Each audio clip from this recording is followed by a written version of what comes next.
Of dissent তারা দিয়েছে।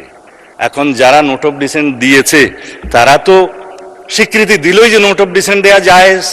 আবার সই যখন করছে তখন বলল যে নোট অফ ডিসেন্ট ব্যতি রেখে গণভোট। সরে কারা গেল মানে স্পিকার? দালালিকভাবে বললাম, আপনারা সরে গিয়েছেন, আমরা সরে যাইনি। এখন গণরায়, গণভোট, জুলাই আদেশ, জুলাই জাতীয় সনদ, এগুলোর বিষয়ে আমি অনেকবার ভাষণ দিয়েছি, এখানে, ঘরে, বাইরে, সংসদের বাইরে।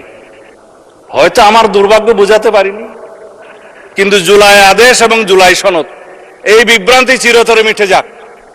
যে আদেশটা হয়েছে সেই আদেশটা হচ্ছে, এটা যদি আমাদের অনেক বন্ধুরা এখানে মাহমুদুল ইসলামের কনস্টিটিউশনাল লটা নিয়ে আসেন, ব্যারিস্টার সাহেবরা খুলে দেখবেন 490 নম্বর পৃষ্ঠায় লেজিসলেচার সেকশনে কাকে বলা হয়েছে কালারেবল লেজিসলেশন এবং ফ্রড অন দি কনস্টিটিউশন। কিভাবে পার্লামেন্টের যেটা ইখতিয়ার নাই, ডাইরেক্টলি অর ইনডাইরেক্টলি, পার্লামেন্ট যদি সেরকম কোনো লেজিসলেশন করে সেটা হবে colourable legislation and fraud on the constitution.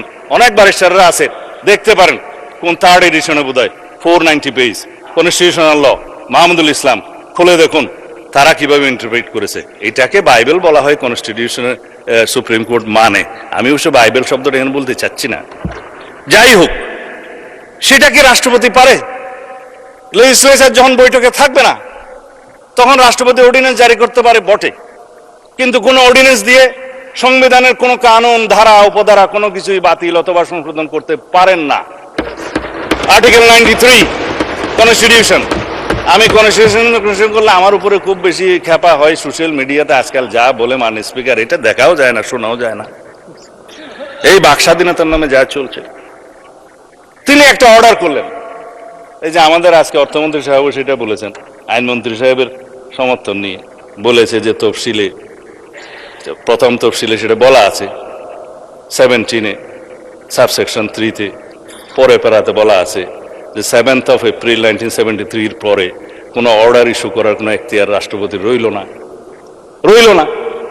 অর্ডারই যেটা না, ভয়েড ইন ইস্যু, সেই অর্ডারের উপরে কথা বলছে মানে স্পিকার আমাদের বিরোধী দলীয় সদস্যরা।